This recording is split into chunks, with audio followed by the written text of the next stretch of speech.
साथियों नमस्कार। मैं एक बार फिर आप लोगों के बीच SIR प्रपत्र भरने के विषय पर चर्चा के लिए आप लोगों के बीच उपस्थित हुआ हूँ।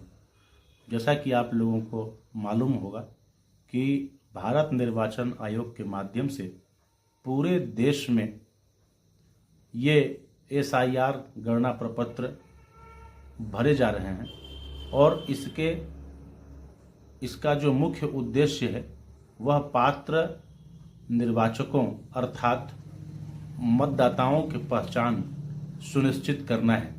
यह प्रक्रिया चालू है। ये SIR का फॉर्म आपको आपके BLOs के माध्यम से आपके घर तक पहुंचाया गया है। यदि यह आपको अभी तक न मिला हो तो आप अपने BLO को संपर्क करके इस फॉर्म को प्राप्त कर लें।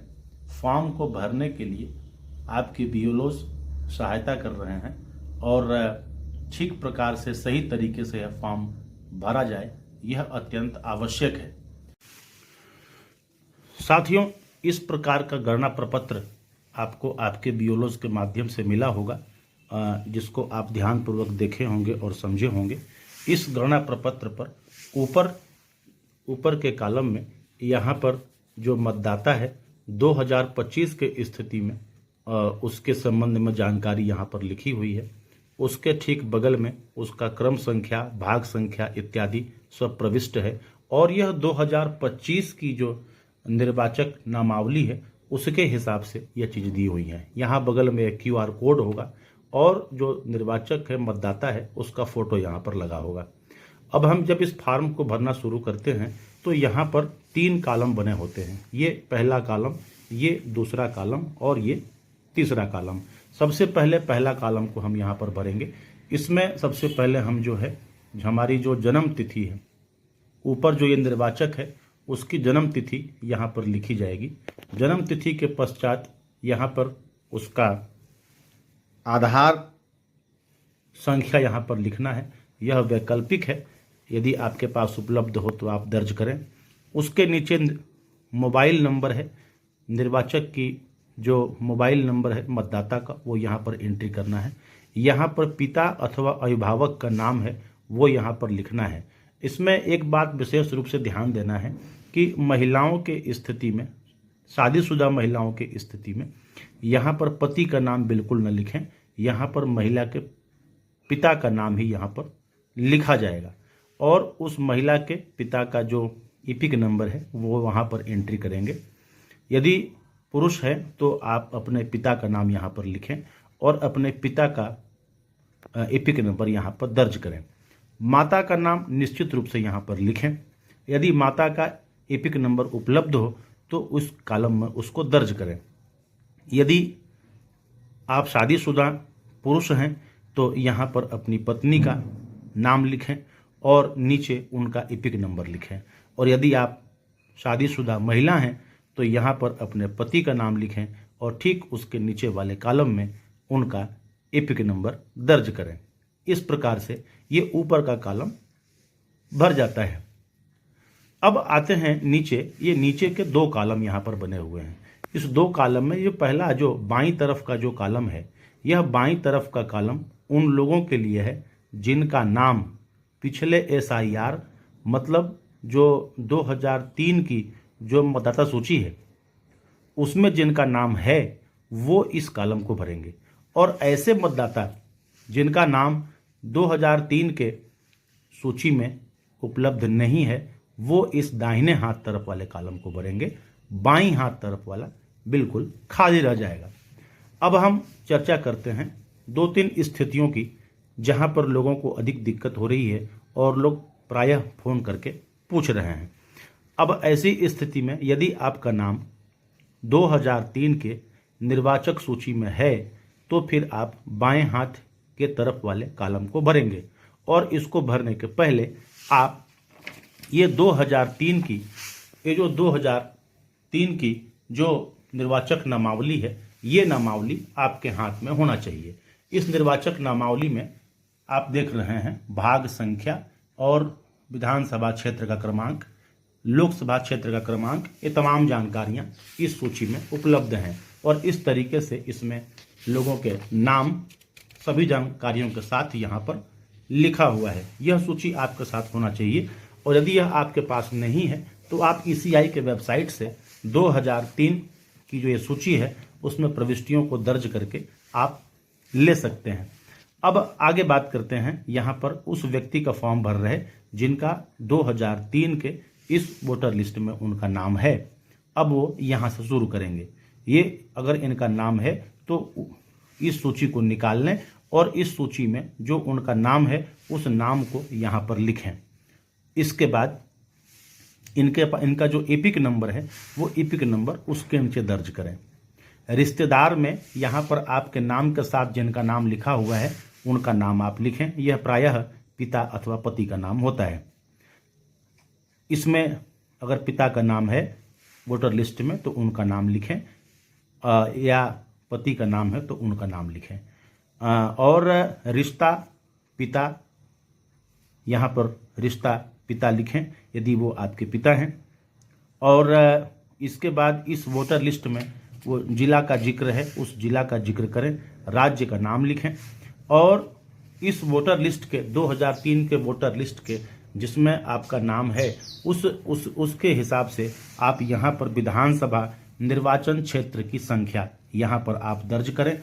कोने में यहाँ पर भाग संख्या लिखा होता है, वह भाग संख्या यहाँ पर लिखें और जिस क्रम में आपका नाम है उस क्रम में आप अपना नाम यहाँ पर क्रम संख्या यहाँ पर लिख दें।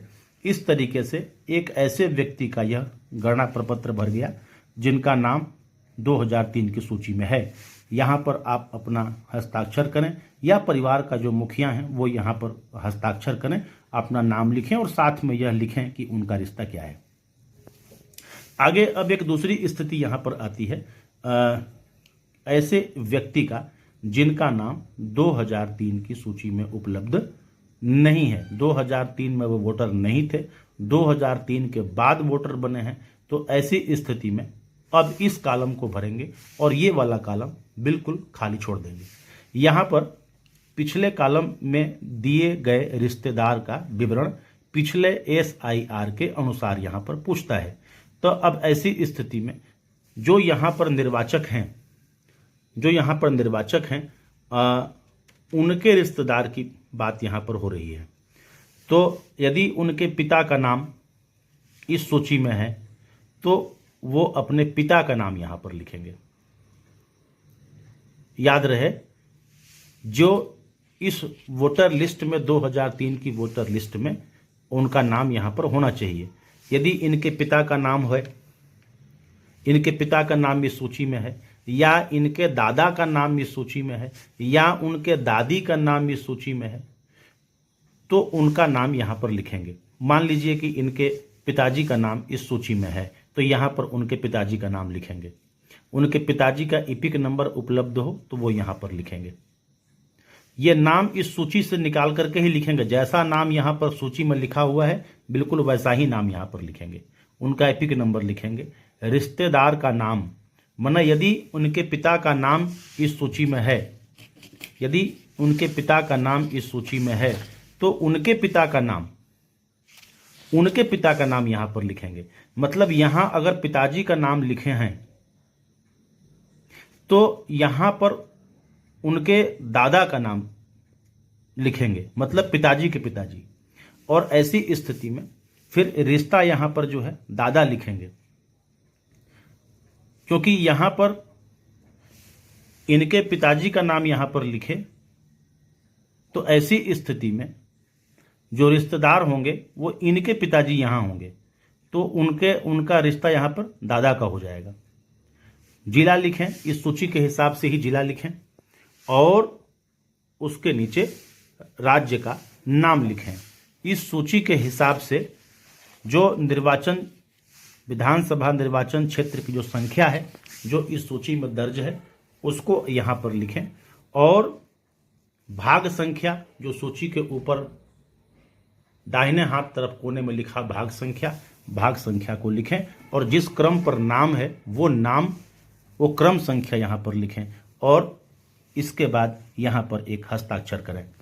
ये सारी प्रविष्टि करने के बाद यहाँ पर एक नवीनतम फोटो यहाँ पर एक नवीनतम फोटो चस्पा करें और इस तरीके से यह फॉर्म जो है वो ऐसे व्यक्ति का जिनका नाम 2003 की सूची में नहीं है,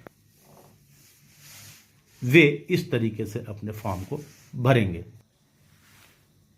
अब एक दूसरे स्थिति की चर्चा कर लेते हैं जहां पर हम एक ऐसी महिला का यह फॉर्म भर रहे हैं जिनका नाम 2003 की सूची में नहीं है और 2025 की वोटर लिस्ट में उनका नाम है, उनका नाम इस कोने में लिखा हुआ है, परंतु इनका यहाँ पर नाम नहीं है और वे शादीशुदा हैं, विवाहित महिला हैं। यदि कोई विवाहित महिला हैं और 2003 की सूची में उनका नाम उपलब्ध नहीं है, तो ऐसी स्थिति में उनका फॉर्म कैसे भरें? मित्रों, यहाँ पर बिल्कुल आसान है, इसमें कहीं कोई समस्या नहीं है। यहाँ से बिल्कुल आप शुरू करें। सबसे पहले तो जो उनका नाम 2025 के सूची के हिसाब से है वो नाम यहाँ पर उनका फॉर्म भर रहे हैं, तो उनकी जन्म तिथि आप यहाँ पर लिखें। सबसे पहले यहाँ पर जन्म तिथि लिखें, उसके बाद उनका आधार संख्या लिखें, उसके नीचे उनका मोबाइल नंबर लिखें और यहाँ पर लिखा है पिता अथवा अभिभावक का नाम। तो यहाँ पर विशेष रूप से ध्यान देने की बात है कि यहाँ पर उनके पति का नाम बिल्कुल न लिखें, उक्त महिला के पिता का नाम यहाँ पर लिखें और उनके पिता का एपिक नंबर यहाँ पर लिखें यदि उपलब्ध हो। उनकी माता का नाम यहाँ पर लिखें और माता का यदि एपिक नंबर यहाँ उपलब्ध हो तो वो यहाँ पर लिखें। यहाँ पर वो अपने पति का नाम लिखें और उनके पति का जो एपिक कार्ड यदि उपलब्ध हो तो उनका नंबर यहाँ पर लिखें। इस तरीके से ऊपर की प्रविष्टि तो समान तरीके से ही होगी। अब आ जाएं नीचे में अगर उनका 2003 की सूची में नाम नहीं है, जैसा कि हम बतलाए, तो ये बाईं तरफ का कॉलम खाली रहेगा और राइट तरफ के कॉलम में हम यहाँ पर लिखेंगे। उक्त स्थिति में यहाँ पर उस महिला के पिता का नाम यहाँ पर लिखेंगे और उसके नीचे उनका यदि एपिक नंबर उपलब्ध हो तो वो यहाँ पर लिखेंगे। मतलब ऐसी महिला हम चर्चा कर रहे हैं, ऐसी महिला का जिनका 2003 की सूची में नाम नहीं है और वह विवाहित महिला हैं, तो ऐसी स्थिति में यहाँ पर उक्त महिला के पिता का नाम यहाँ पर लिखें, उनका एपिक नंबर यहाँ पर लिखें और यहाँ पर लिखें उनका रिश्तेदार का नाम, मतलब उनके पिताजी के पिताजी का नाम यहाँ पर लिखें। यहाँ पर जिनका नाम लिखेंगे उनके पिताजी का नाम यहाँ पर लिखेंगे। फिर रिश्ता तो जाहिर सी बात है, इनके पिताजी हैं ये, मतलब इनके दादा हो जाएंगे ये। तो यहाँ पर दादा अथवा दादी अथवा पिता अथवा माँ, जो भी यहाँ पर, और संबंधित जिला इस सूची के हिसाब से और राज्य का नाम लिखें, विधानसभा क्षेत्र का नाम। ये 2003 की सूची में सब कुछ ऊपर के फ्रंट पेज पर दिया हुआ है, वहां से देख करके लिखें। विधानसभा तथा निर्वाचन क्षेत्र की संख्या लिखें, भाग संख्या लिखें और जिस क्रम पर उनका नाम है 2003 की सूची में वो क्रम संख्या यहाँ पर लिखें। उसके पश्चात जो परिवार के मुखिया हैं या कोई भी वयस्क सदस्य, वो यहाँ पर हस्ताक्षर करें। अपना रिश्ता का उल्लेख यहाँ पे अवश्य करें कि वो इनके क्या लगते हैं और यहाँ पर एक नवीनतम फोटो यहाँ पर चस्पा करें और इस तरीके से ये उस महिला का फॉर्म भर जाएगा जो विवाहित हैं और 2003 की सूची में उनका नाम नहीं है। इस प्रकार अत्यंत सहजता से यह आप फॉर्म भर लेंगे और इसमें आपको किसी प्रकार की कोई दिक्कत नहीं होगी। यद्यपि इस फॉर्म को भरने में बीएलओज आपकी पूरी सहायता करेंगे। किसी भी प्रकार की असुविधा होने से आप उन्हें फ़ोन करें या स्वयं जा करके उनसे अवश्य मिलें।